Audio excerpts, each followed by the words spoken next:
Assalamualaikum warahmatullahi wabarakatuh. Salam bahagia, perkenalkan saya Gata Ilyas, CGP Angkatan 11 dari Palembang, SMP Negeri 28 Palembang, DP Provinsi Sumatera Selatan.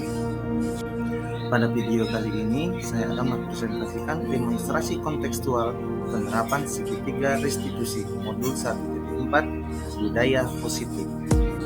Sebagai informasi, segitiga restitusi adalah suatu proses dialog yang dijalankan oleh guru atau orang tua agar dapat menghasilkan murid yang mandiri dan bertanggung jawab.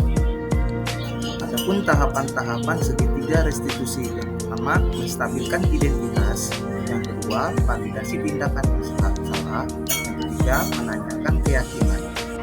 Pada tahapan menstabilkan identitas dilakukan berdasarkan prinsip membuat kesalahan adalah bagian dari proses pembelajaran. Kemudian menggeser identitas gagal ke identitas sukses. Pada tahapan selanjutnya, validasi tindakan yang salah dilakukan berdasarkan prinsip setiap pelaku berupaya memenuhi suatu kebutuhan tertentu. Guru akan bergeser dari pemikiran stimulus respon menjadi proaktif, sehingga dengan mengenali dan mengakui kebutuhan murid akan memperbaiki hubungan dengan murid. Pada tahapan terakhir, yaitu menanyakan keyakinan, murid akan diberikan pertanyaan-pertanyaan bermakna untuk menunjukkan motivasi secara instansi, sehingga mampu mengaitkan keyakinan dengan tindakan yang salah.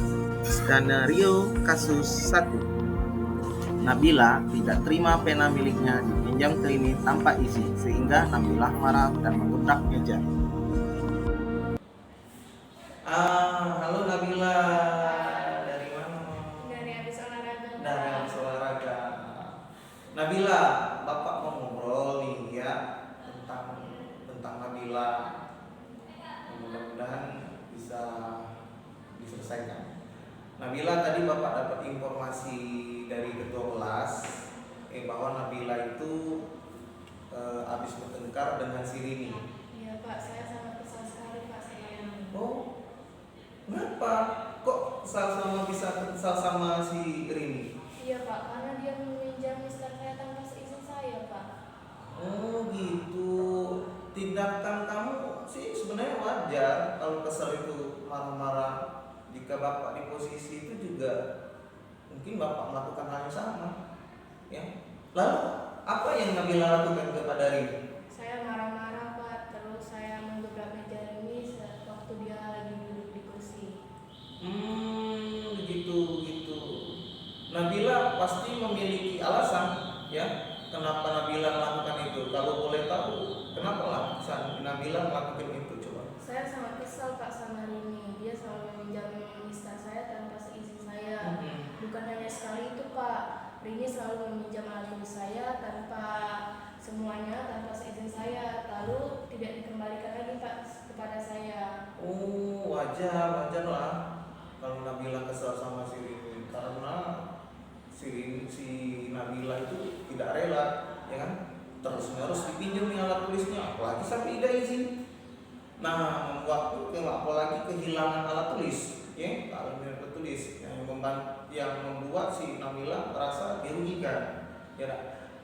Nah, Bapak sangat menghargai tindakan Nabila itu, dan Bapak juga manggil si Nabila bukan untuk mencari kesalahan atau kebenaran siapa yang salah, tapi kita memperbaiki. Tapi Bapak berharap tidak ada perbuatan yang lebih dari itu, seperti memukul si Rini ataupun menyakiti hal fisik yang lainnya, ya.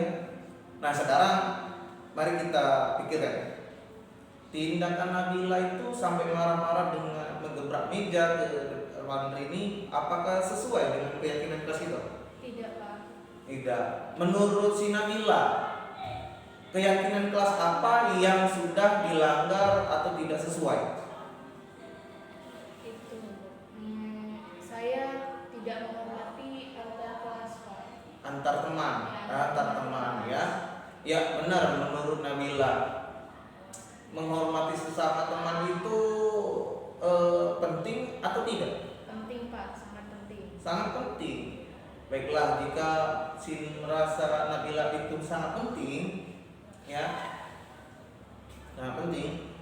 Jadi keyakinan apa yang harus si Nabila lakukan pada saat Rini Nabila sedang marah? Harus lebih sabar, Pak. Harus lebih sabar, pinter ya. Nabila bersedia tidak memperbaiki masalah ini? Bersedia, Pak. Bersedia. Apa yang Nabila lakukan untuk memperbaiki masalah ini? Harus lebih sabar, Pak. Mm-mm. Harus menahan amarah. Mm-mm. Jika teman ingin meminjam alat tulis saya akan menegurnya terlebih dahulu. Mm-mm. Dan jika teman saya melakukan lagi, saya akan melapor kepada guru terdekat saya atau guru mata pelajaran saya dan wali kelas saya, Pak. Atau wali kelas ya. Iya. Ya, pintar kali. Ya udah kalau gitu, kalau Nabila artinya sudah memahami ya, Iya, Pak. tinggal memperbaiki atau menjalani aja. Ya tepat sekali apa yang dikatakan Nabila tadi ya.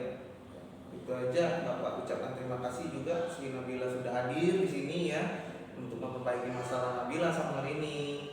Semoga bisa teguran kembali atau bermain seperti sedia kala. Ya si Nabila dipersilakan untuk kembali ke kelasnya. Assalamualaikum warahmatullahi wabarakatuh. Halo, nama saya Nabila Leticia Ibana dari kelas 95. Saya dari SMP Negeri 28 Palembang. Saya sangat senang sekali berdiskusi bersama Pak Jaka mengenai skenario masalah yang saya hadapi.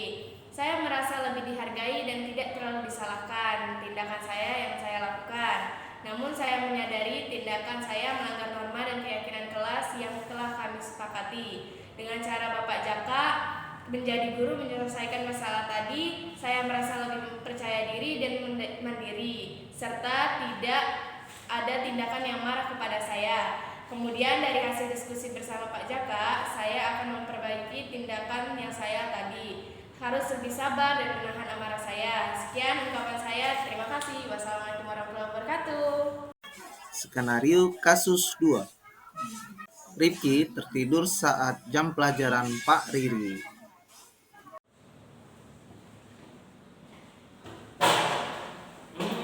Riki, Riki dari mana, olahraga atau istirahat ini? Olahraga, ya. Ki, jadi Ki, Bapak tadi, langsung aja Ki, ya, biar Rizky bisa istirahat kembali. Bapak tadi mendengar, dapat informasi dari Pak Riri, ya, dapat laporan dari Pak Riri bahwa Riki tadi di pelajaran Pak Riri itu tertidur, ya. Padahal Pak Riri sudah negur, ya, negur.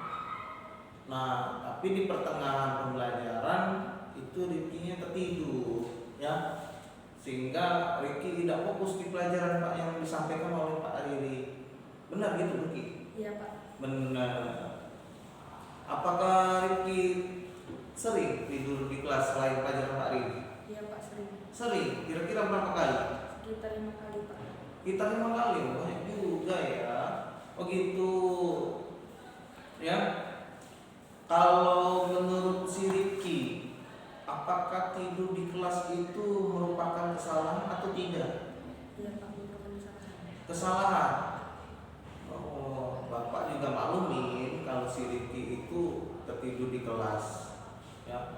Itu merupakan hal yang pernah dilakukan juga oleh siswa lain, ya. Mungkin teman si Riki, ya, yang tidak terkawan. Semua orang juga pernah berbuat salah lagi, ya. Itu manusiawi.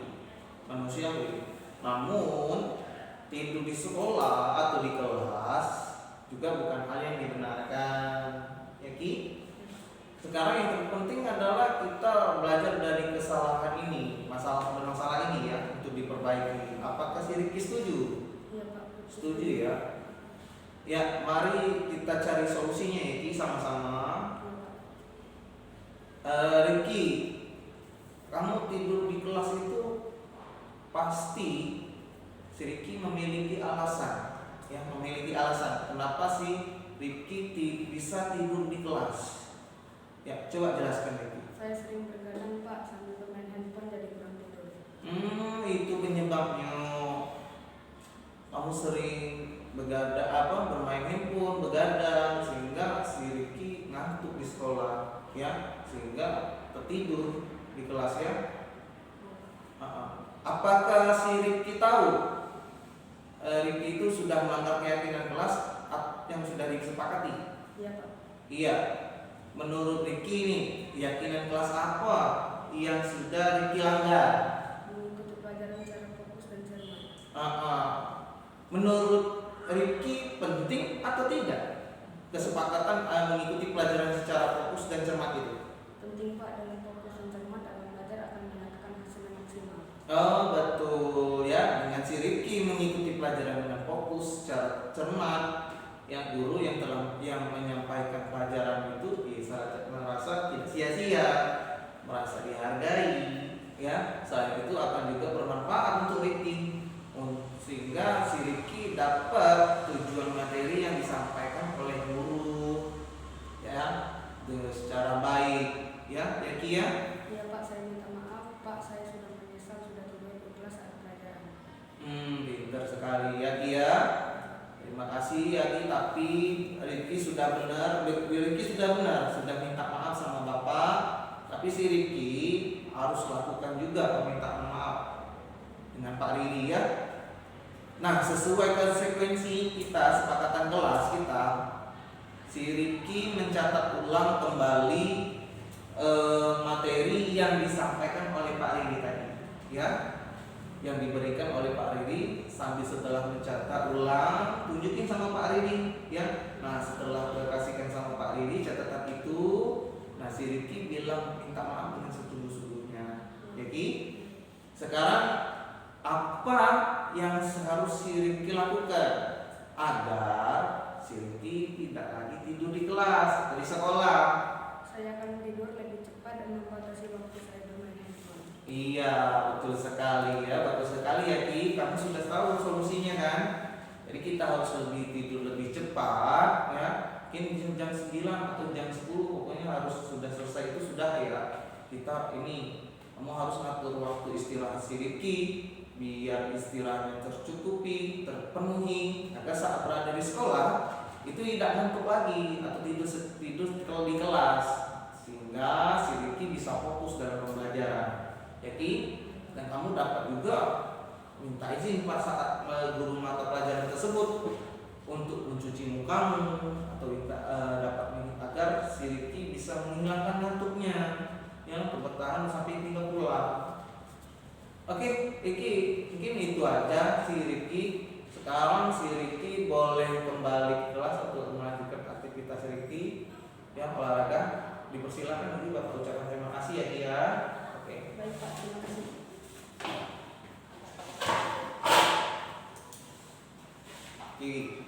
Demikian video ini, semoga menginspirasi dan bermanfaat. Semoga tergerak, lekas bergerak, dan menggerakkan. Assalamualaikum warahmatullahi wabarakatuh.